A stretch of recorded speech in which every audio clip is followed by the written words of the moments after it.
Yeah, at this time, did you realize the potential of the net? Yeah. It is a question that gets asked quite a bit. And the answer is somewhat interesting.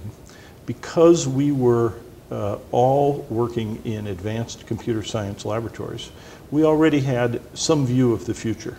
So I'll give you an example. At this time there was no personal computer? No. Computers in those days, that's a very important question. Computers in those days were large. The large ones took up a building, and the small ones took up a room. And I'll give you one interesting thing. Several years later, many years later, we heard of a computer that had been stolen. And a cheer went up across the country that they had gotten small enough that you could steal. Because you can't steal a house. They have to get smaller and smaller. So, but in those days they were big. And because they were big, nobody had his own computer. They were shared. And so they were owned by a business, or they were owned by a university, and they were used by many people. And so this network connected computers together, but they were really computer centers. They were large groups of people using one computer connected to another computer that was used by a different large set of people. Mm-hmm. That's right. And so that was the scene, that was the setting. And this, we're talking about 1968, 1969. Mm-hmm. And the first installation took place at UCLA in September 1969. And the second installation took place at a company called SRI in Northern California 1 month later, October 69. And then each month a new node was added. So it was one node per month, and after a few months we had the beginnings of a network. And after a year we had a dozen or so, and that seemed big at the time. Of course, that's, you know, you could do that in 20 minutes now. You could just go hook up to it. But it was very early. There were no standard connectors. You couldn't buy hardware. You had to build special purpose hardware for each computer. There was no software. There was no protocols. There were no standard applications. Nothing like apps today. But we could see it coming, because in one of the laboratories at SRI, the mouse had already been invented. Graphics interface was being used. Hypertext, where you could click on something and it would go somewhere else, already being used, one place. Now everybody does it all the time. Mm-hmm. It just took a long time for that idea to become commercially viable and to get used. But we could see that far. Mm-hmm. So we could see, I'll tell you my perceptions, different people had different things. We could see that pretty soon it would be normal for a computer to be part of a network, and that it would be wrong or weak to have a computer that's completely isolated. You wouldn't be able to use it very well. Now, for some purposes, for security, you might need to keep it separate, but for use, for general utility. So that was one. Second thing is we could see that everybody would be interactive, and that it would be normal to communicate, not only to share files, but to collaborate research, to work together, to be cooperating. And we could see that effect was going to happen. Mm-hmm. And with the arrival of the personal computers, how long does it take to we have the internet as we know today? Well, there was, as part of the research community, I went to a meeting in the middle of 1968, before the network was built, but while it was being planned. And one graduate student came to this meeting, Alan Kay, and he got the attention of the rest of us by talking about personal computers. Now, in those days, you've got to remember, a computer was enormous, mm-hmm. and he's talking about a personal computer, and his slogan was that it had to be not just that you could carry it, but you could carry it and something else too. So it wouldn't have to be like this. It had to be sort of small. Okay. And he was actively working on how you miniaturize and make it smaller. And he's a very bright guy. And so we could it was a long way off, and by 1968 there wasn't no chance of having it that day, but we knew that eventually it would come. And then there it is, and now everybody carries them.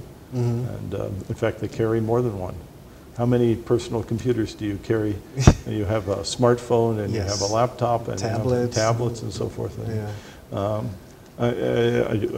My wife and I, we travel quite a bit now, and we check into a hotel, and we ask about the internet service in the room. That's the first question. First question, but the second question is, how many devices can we have on that account? And we checked into a hotel here, and they said 3. And we said, oh, that's too bad, we have 5. Dr. Crocker, I imagine how difficult may be the work of ICANN. There are so many computers connected to the internet, and how do you get to this level of organization of names and numbers? Well, we're talking about something that has evolved over a very long period of time. As I said, the beginnings of today's internet grew out of the ARPANET project in the late part of the 1960s. And we had what seemed to be a minor, easy problem of how do you assign a name to each of the computers? So when you have just a handful or a dozen or so, the names are easy and they don't conflict with each other. But as it grows and as it grows, all of a sudden the naming problem, it gets harder and harder and harder. And there was a transition after a while from a single namespace to a hierarchical namespace. And so you have here in Brazil .br, and then before the dot you have .com and so forth, and then you have names that are local to Brazil. And in other countries, the same kind of organization, and they don't have to worry about whether their name conflicts with a name in Brazil. So these kinds of things grow, and with that structure, you also have to have the people, the organizations, and a little bit of rules. And so you have this organization, .br, where we are at the moment, that is, has people who are familiar, of course, with the technology, and familiar with Brazil, and familiar with the global environment and the regional environment. And they provide both the service and advice and some limited amount of governance over the entire system here. And they fit into this larger picture. And it evolves in a very natural way. We have the benefit of having watched civilizations organize themselves in various ways, into governments, into cities, into regional organizations. And so we can use that experience as needed to build the organizations that we need for the internet. Yeah, you said something very interesting, the minimum interference. Yes. Internet is self-growing, yes. and the most it grows, the most efficient it is. Yes. So this is a key point, which probably is one of the most significant, and one that I don't even think about because it's just sort of natural. The telephone system had been grown by companies that controlled, usually in national monopolies. And the technical part of the telephone system had all of the intelligence, all of the controls inside the system. The internet is sort of inside out. It has the absolute minimum interior structure and all of the capabilities and openness at the edge. And this permits a continuous extension and creation. We did not have Skype. We did not have the World Wide Web. We did not have Google. We did not have Facebook at the beginning. To some extent, we could see the possibilities of these things, but we did not have to build them in. And there's the absolute most important point. The people who invented those things did not have to ask permission. They did not have to have anybody make a change to the system to permit them to do that.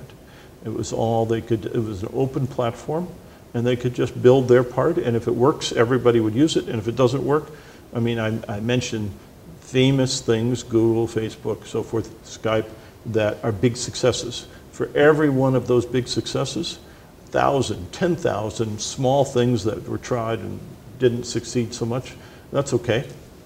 Some of them are small successes, some of them are bigger successes, and some of them are gigantic successes. So we know the names of the gigantic successes, but they are just the very tip of a very big mountain of invention and trial, and that's what's been important.